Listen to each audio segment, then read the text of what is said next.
are now tuning in to Sports Talk with Skriz. Yo, what it do, Bird Gang? You already know what it is. You already know who it is. It's your man Skriz, the CEO, checking in with you with some more fresh Eagles content, man. You already know what today is, man. It's Want to See Wednesdays, man. We probably got the game of the year coming up right now, man. Washington Commanders, Philadelphia Eagles, Thursday night football. It don't get no bigger than this, man. I was going to go back and review some of what we saw in the Dallas game, man, but screw that, man. Turn the page. Dallas is cooked, man. They in the past. Their season's over with. We got a big game tomorrow. Like I said, man, Washington Commanders, Philadelphia Eagles. Battle for first place in the NFC East, man, on Thursday night football. It don't get no better than this. You already know the link is going to be rocking tomorrow, Thursday night at 8:15, man. And like I said, man, this might be the game of the year right here, especially for both of these two teams, man. So we're not going to waste no time. Let's get right into it, man. So like I said, we got Washington coming in, man. 7-3, fresh off a loss to Pittsburgh, a 1-point loss. It was a hell of a game, man. All right, man, so getting right into it, man. First things first, we got the return of Zach Ertz, man. Legendary Eagles tight end, man. Super Bowl 52 winning tight end Zach Ertz, man, returning to the link for the first time as an opponent with the Washington Commanders, man. You know, it's going to be a lot of love for Ertz out there, man, but he is behind enemy lines now, man, so he's officially on the ops. Once that ball is kicked off, it's no love, but before the game, I'm sure he'll get a nice reception, man. So shout out to Zach Ertz, man. Coming back to the link should be huge, man.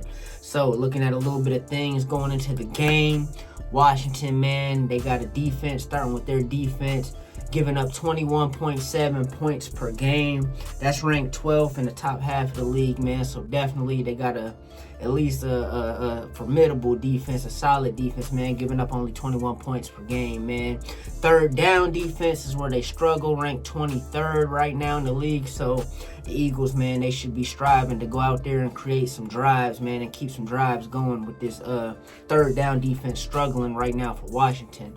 They are ranked 9th in sacks, man, coming into the game with 27 sacks. That's top 10 in the league. So, you know, the Eagles should be looking to get the ball out of Jalen's hands, man. A lot of relying on the run because this Washington team, they do create a lot of sacks. And the Eagles have been giving up a few sacks in these last few weeks, man. So we look for that to be an issue in this game. Flipping over to the offensive side of the ball, Washington's coming in averaging 29 points per game, which is top 3 in the league, man. They're ranked 3rd in points per game, so this offense can definitely score some points.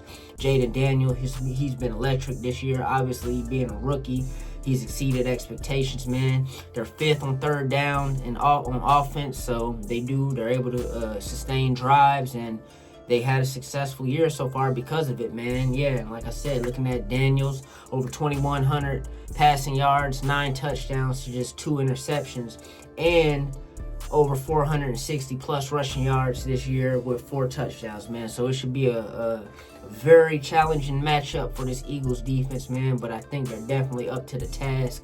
Right now, the Eagles are top 5 defense in terms of points. Only giving up under 18 points a game, 17.9 points per game, man. That's number 5 in the league. Our third down defense is 13th right now, so top half, but obviously you want to be a little bit higher on in that regard. But it should be a nice matchup between this Washington offense and the Philadelphia defense, man. It should be very intriguing to see. Flipping over to the offensive side of the ball for the Eagles, man, they're coming in number 7, averaging 25.9 points per game.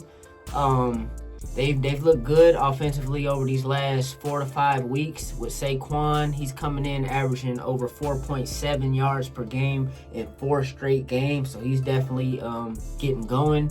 And Jalen Hurts, he's had 50-plus rushing yards in back-to-back games, so it's certainly nice for him to get his legs going and things of that nature, man. So we're going to dive right into it, man. It's Want to See Wednesdays, man. It's the game of the year right here. So let's get into the 3 things we want to see and the 3 things that we don't want to see on Thursday night against the Commanders. So number 1 on the list of things that we want to see, We want to see us contain Terry McLaurin, man. Scary Terry has been a thorn in our sides for some years now. He always seems to make plays against us, have big games against us, man. He's coming into the year right now with 711 yards. That's number 3 in the league. And 6 touchdowns, which is number 4. So he's having another great season, man. It seems like he always produces no matter who his quarterback is. And now that he actually has a quarterback of some caliber, he's doing his thing, man. So I think the Eagles, man, they always have their hands full when they're dealing with Terry McLaurin, man. Definitely got to watch out for Scary Terry. Do not let him take over this game. I know he's going to make his plays, but especially in the red zone and third down, we got to be looking out for Terry McLaurin. And not even just in the red zone and third down. He's an explosive receiver. He can make a play from anywhere on the field at any time, man. So number 1, contain Terry McLaurin, all right? Number 2 on the things that we do want to see this week, feed Saquon, man. I feel like this is a recurring theme every week. But yeah, last week I wanted us to kind of lean more into the pass against that Dallas secondary. But Saquon Barkley, man, he's coming into the game with 991 yards, under 10 yards from reaching the 1,000 yards mark. And we're only in week 10, I believe. And this is more rushing yards than he had all season last year with New York, man. This guy has just been amazing, and he should continue to have success, man. We get to get Saquon the ball 20, 25 times, man. Let him do what he does, man. So number 2 is let's feed Saquon. Number 3 on the things that we want to see is this Eagles offensive line needs to contain Dante Fowler, man. Defensive end for the Washington Commanders, man. He's coming in having a big year. 8.5 sacks. That's number 3 right now. He's had 2 sacks in the last 2 games, so it's definitely been an effective player. He's had an interception this year. He's forced a fumble this year, so definitely we need to be looking out for Dante Fowler out there. There are reports saying that Jordan Mailata is healthy and could play this game, so whether it's him out there or Fred Johnson, and on the other side, Lane Johnson, man, they need to do their best to contain Fowler, man, because he could definitely be a game wrecker. And, yeah, we don't want it to get out of hand with him, man. So, yeah, number 3 on the list, contain Dante Fowler. So that's the 3 things that we do want to see. Let's switch over to the 3 things that we don't want to see this week, with number 1 being costly turnovers, man. The Eagles had 2 huge turnovers last week against Dallas, man. That could have been costly had they had any type of just anything, on offense. But luckily, we were able to hold them to a field goal on one of those turnovers. And I think on the other one, they didn't even get any points off of it. So, yeah, man, costly turnovers. Turnovers this week could definitely be a different story. We're dealing with a potent offense and a very capable quarterback in Jaden Daniels. So we don't want to be giving them a lot of short fields and fumbling the ball, throwing interceptions and things of that nature, basically gifting them points, because this is a team that's very capable of scoring, and we don't need to help them out at all. So number 1 of the things we don't want to see are costly turnovers. Number 2 of the things we don't want to see this week, long developing plays that has Jalen Hurts holding on the ball for too long. Now, I know that was a mouthful right there, Paul. Excuse me, no diddy. But a lot of these issues with the sacks and the fumbles and turnovers and things of that nature are the cause of Jalen Hurts just holding on the ball a little bit too long. I know he's trying to make a big play. I know he's trying to be effective with his legs. But I think we just need to design things that are more 1-2, bang, get the ball out your hands, man, designed to look for his options and shorter to intermediate things, and not always looking for the big bomb. And, I feel like if we run the ball and work the play action in there, the big bomb opportunities will eventually present themselves, man. So, yeah, let's try to limit to how much Jalen Hurts is holding on to the ball back there. And I know a lot of that is not coaching. Some of it is Jalen Hurts just trying to make a play. So, hopefully, the coach is getting his head this week and just let him know, man, if the play's not there, go ahead and get rid of the ball, man. It's not worth taking a sack. There was a possession in the Dallas game last week where he took 2 consecutive sacks and just pushed us in terrible field position. We don't want to do that this week, man. Like I said, we're going up against a very capable offense, a very capable quarterback. We don't need to be giving them any type of favors at all. So number 2 is no more long developing plays with Jalen Hurts holding on the ball too much.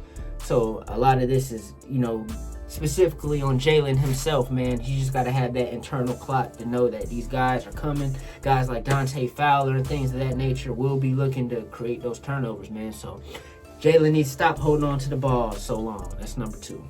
Number 3 on the things that we do not want to see this week are allowing too many third down conversions on defense, man. Once again, like I said, this offense, they're top 3. They're averaging nearly 30 points a game. So the opportunities we got to get them off the field, we need to do so.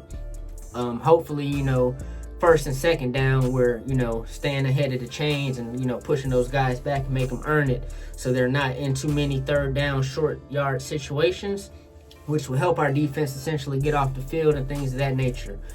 There was before the Pittsburgh game last week for Washington, I think they had converted like 11 of 11 fourth down conversions this year at 100% rate, which means up until that Pittsburgh game, they had converted all of their fourth down conversions, man. So we definitely want to keep them out of third and shorts and fourth and shorts and things of that nature, man. So let's not allow them to sustain long drives, man. If we get them into some third downs, let's do what we need to do on defense to get these guys off the field, man. So number 3 of the things we don't want to see is allowing extended drives, man. Allowing third down conversions, which essentially come back to bite us, man. So yeah, man, that's the 3 things we want to see and the 3 things we don't want to see this week against the Commanders, man. It's a Thursday night game, so we're not going to wait any longer to go ahead and get into some predictions, man. So in this game, I think it's going to be a tough game, man. It's a division game. Both teams coming off of short weeks. Washington coming off an emotional loss. Eagles coming off a big win, so they're riding the high. Washington's kind of in a lull, but they're itching to get back. This is a first place game. And with this one, I'm going to have to swing to the home team, man. I think the Birds win their 6th straight game. I think it's going to be a close game. I think it's going to be a potentially high-scoring game. And I'm going to go 34-30 Philadelphia, man. I think it's a back-and-forth shootout. I think both offenses ultimately put some points on the board, but I think the talent that this Eagles team has on offense and defense ultimately becomes too much for the rookie quarterback, and there's a turnover in there somewhere, and the Eagles are able to walk away with the win 34-30. That's my prediction, man. You guys get in that comment box, man. Hit that like button. Let me know what you guys think this week, predictions, anything you want to say, and thank you for rocking with me, man. It's another episode of Sports Talk with Skriz, presented by Wave. We are valuable entities, man. Bird Gang, let's get it. See you on Thursday.